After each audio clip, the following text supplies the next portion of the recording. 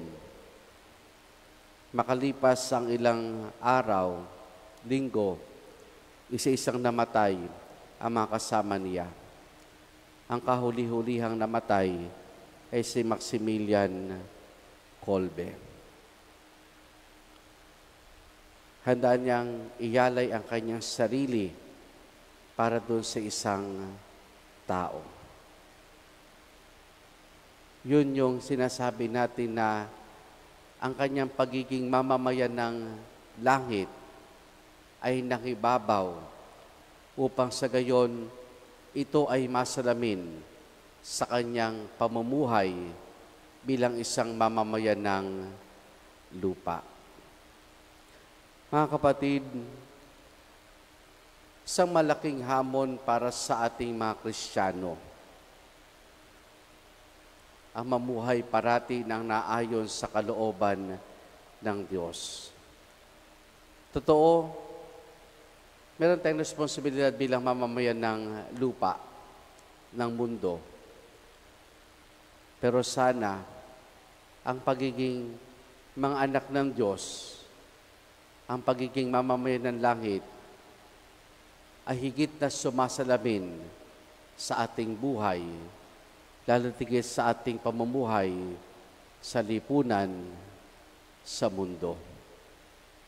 At hindi yung kabaligtaran na nangingibabaw sa atin ang pagiging mamamayan lamang ng lupa at hindi nakikita na tayo'y mga Kristiyano. Amen.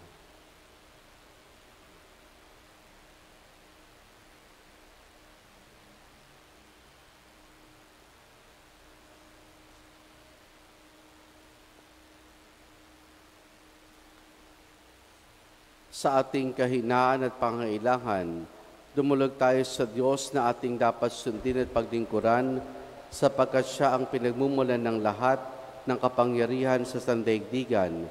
Ating itutugon, Ama, mamuhay nawa kami sa Espiritu ng iyong anak. Ama, mamuhay nawa kami sa Espiritu ng iyong anak.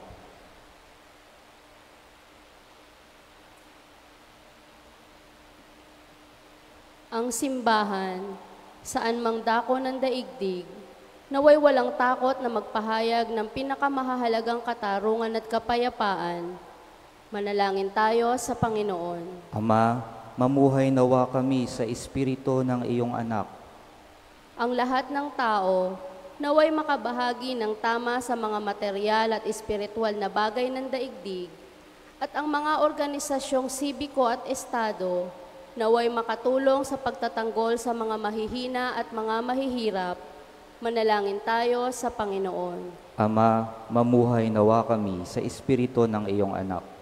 Ang lahat ng mamamayan, naway magkaroon ng malakas na kamulatan sa sibikong tungkulin at maging aktibo sila na makilahok tungo sa pangkalahatang kabutihan. Manalangin tayo sa Panginoon. Ama, mamuhay nawa kami sa Espiritu ng iyong anak. Tayo naway maging mga daan ng pag-ibig at kalinga ni Kristo para sa mga may sakit at mga nagdurusa. Manalangin tayo sa Panginoon. Ama, mamuhay nawa kami sa Espiritu ng iyong anak. Ang mga yumao, naway magkaroon ng kasiyahan sa kaharian ng kapayapaan.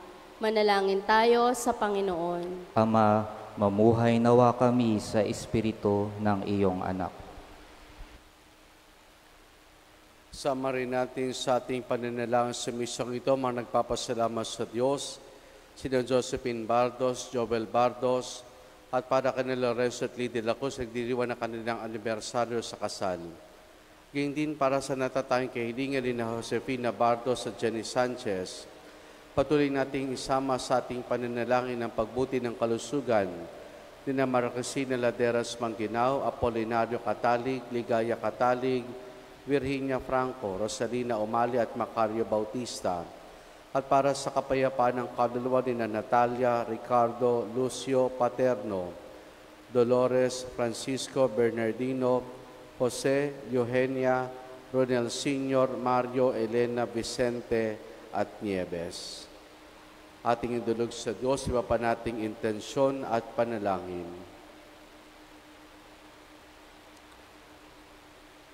Ama ng awa, dapat na gamitin ang lahat ng talento sa lupa para sa pagsusulong ng paghahari ng iyong katarungan, kapayapaan at pagkakapatiran ng iyong bayan. Sa pamamagitan ng aming bukas loob na pagsuporta, naway maging instrumento kami ng pagtatatag na iyong kaharian dito sa lupa. Hinihiling namin ito sa pamamagitan ni Jesus na aming Panginoon. Amen.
Manalangin kayo mga kapatid upang ang paghahain natin ay kalugdan ng Diyos amang makapangyarihan.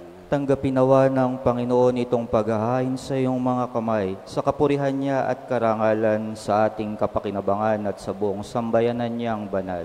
Ama naming lumikha, pakabanalin mo at paspasan ng mga alin na nakahanda upang paalabin nito ang aming diwa sa dingas ng pag-ibig mo na nagdulot ng tagumpay sa pagpapakasak ni San Maximilian Kolbe sa pamamagitan ni Jesus kasama ng Espiritu Santo magpasawalang hanggan. Amen. Sumainyo ang Panginoon. At sumayo rin. Taas sa Diyos sa inyong puso at diwa. Itinaas na namin sa Panginoon. Pasalamatan natin ng Panginoong ating Diyos. Marapat na siya ay pasalamatan. Ama naming makapangyarihan, tunay nga marapat na ikaw ay aming pasalamatan. Ngayong aming kagalakan si San Maximilian Kolbe ay parangalan. Siya'y kapanalig naming may paninindigan na ikaw ay pahayag kahit siya'y mamatay, sapagkat pinarapat mong kanyang matularan ang iyong anak na naghain ng sariling buhay. Tulad na naganap sa iyong anak, ang dugo ng mga martir ay dumanak, hindi dahil sa katatagang likas, kundi dahil sa iyong bigay na lakas. Kaya kaisa ng mga anghel, nagsisiawit ng papuri sa ng walang humpay sa kalangitan, kami nagbubunyi sa iyong kadakilaan. Santo, Santo, Panginoong Diyos na makapangyarihan, napupuno ang langit at lupa ng kaluwalhatian mo. Hosana sa kahitasan, pinagpala ang naparirito sa ngalan ng Panginoon. Hosana sa kahitasan.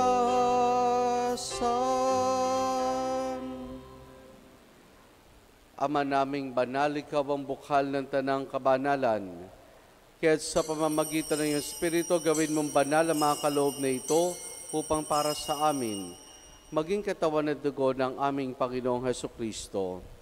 Bago niya pinagtiis ang kusang loob na maging handog, hinawakan niya ang tinapay, pinasalamatan kaniya, pinaghati-hati na yon.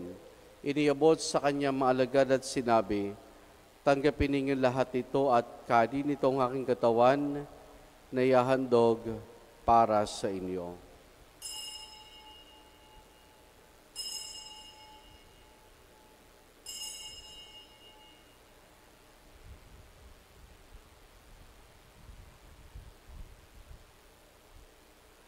Ngayon din naman nung matapos ang hapunan, hinawakan niya ang kalis. Muli kanyang pinasalamatan. Iniabot niyang kalis sa kanyang maalagad at sinabi, tanggapin ninyong lahat ito, tinubin itong kalis ng aking dugo, ng bago't wala hanggang tipan. Ang aking dugo na ibubuhos para sa lahat, sa kapagpapatawad ng mga kasalanan. Gawin ninyo ito sa pag-alaala sa akin.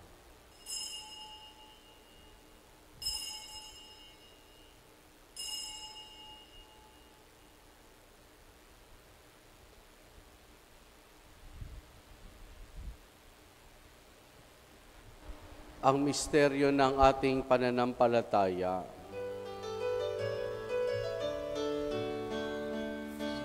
Si Kristo ay gunitahin, sarili ay inihain, bilang pagkain inumin, pinagsasaluhan natin.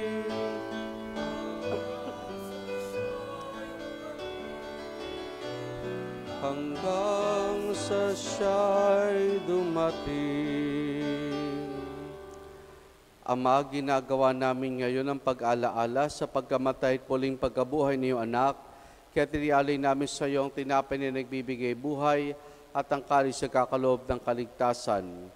Kami nagpapasalamat dahil kami minarapat at tumayo sa harap mo para maglingkod sa iyo. Isinasamo namin kaming magsasalo-salo sa katawan at dugo ni Kristo ay mabuklod sa pagkakaisa sa pamamagitan ng Espiritu Santo. Ama, lingapin mo ang simbahan laganap sa buong daigdig, puspusin mo kami sa pag-ibig kesa ni Leo naming Santo Papa at i-Dennis sa aming obispo at ng Tanang Kaparian. Alalahanin mo rin mga kapatid naming nahimlay na may pag-asang sila muling mabubuhay, gayon din na lahat ng mga pumanaw at mga kaluluwa sa purgatorio. Kaawan mo sila at patuloyin sa iyong kaliwanagan. Kaawaan mo at pagindapati kaming lahat na makasalo sa iyong buhay na walang wakas.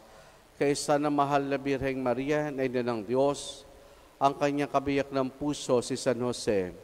Kaysa na mga apostol ni San Juan Bautista, San Maximilian Kolbe, at ang lahat ng mga banal na namuhay dito sa daigdig ng kalugod-lugod sa iyo, may pagdibang nawa namin ang pagkupuri sa kararangal mo sa pamamagitan ng iyong anak na aming Panginoong Hesukristo. Sa pamamagitan ni Kristo, kasama niya at sa Kanya, ang lahat ng parangal papuri sa iyo, Diyos amang makapangyarihan, kasama ng Espiritu Santo, magpasa walang hanggan.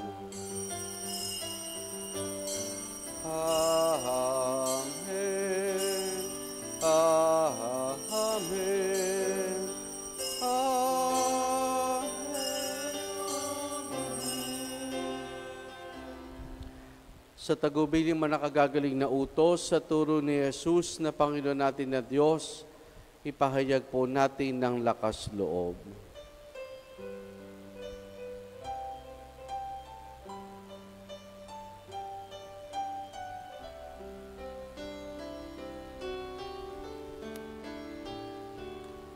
Ama namin sumasalangit ka, sambahin ang ngalan mo, mapasa amin kaharian mo, sundin ang loob mo dito sa lupa para ng sa langit. Bigyan mo kami ngayon ng aming kakanin sa araw-araw at patawarin mo ang aming mga sala para ng pagkakas lingkod namin sa nagkakasala sa amin. At huwag mo kami pahintulos sa tukso, at yadya mo kami sa lahat ng masama. Hinihiling namin kay Media sa lahat ng masama, pagkalooban ng kapayapaan, araw-araw iligtas sa kasalanan, at ilayos lahat ng kapahamakan, samantalang aming masayang pinananabikan ang dakilang araw ng pagpapahayag ng tagapagligtas naming si Jesucristo. Sapagkat sa'yo nagmumula ang kaharian at kapangyarihan at ang kaluwalhatian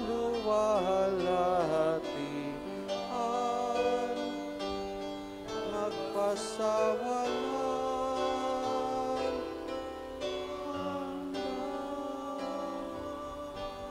Panginoong Jesucristo, sinabi mo sa mga apostol, kapayapaan ang iniwang ko sa inyong aking kapayapaan ay binibigay ko sa inyo. Tunghayan mong aming pananampalataya at huwag ang aming mga pagkakasala. Pagkalooban mo kami ng kapayapaan at pagkakaisa ayon sa iyong kalooban, kasama ng Espiritu Santo magpasawalang hanggan. Amen. Ang kapayapaan ng Panginoon ay lagi nawang sumainyo. At sumayo rin. Mga kapatid, maghangad at magbahagi tayo ng kapayapaan ni Jesus sa isa't isa. Peace be with Peace you. be with you po.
Narito si Jesus, ang kordero ng Diyos. Siya nagali sa mga kasalanan ng sanlibutan. Mapalad ang mga inaaniyahan niya makiisa sa kanyang banal na piging. Panginoon, hindi ako karapat-dapat na magpatuloy sa iyo, ngunit sa isang salita mo lamang ay gagaling na ako.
Manalangin tayo. Ama naming mapagmahal, ang tinanggap naming banal na pakikinabang ay makapagdulot nawa sa amin ng katatagan ng nagkaloob ng katapatan sa paglilingkod at tagumpay sa pagtitiis ng pagsubok sa iyong martir na si San Maximilian Kolbe sa pamamagitan ni Jesus kasama ng Espiritu Santo magpasawalang hanggan. Amen. Sumainyo ang Panginoon At sumayo rin. at pagpalain tayong lahat ng mabutit mapagmahal na Diyos Ama, Anak at Espiritu Santo. Amen. Naialay na natin ang pagdiriwan ng banal na misa, pumahay tayong taglay ang kapayapaan pag-ibig ng Panginoon. Salamat sa Diyos. Purihin po natin ang ating Panginoon. Salve Regina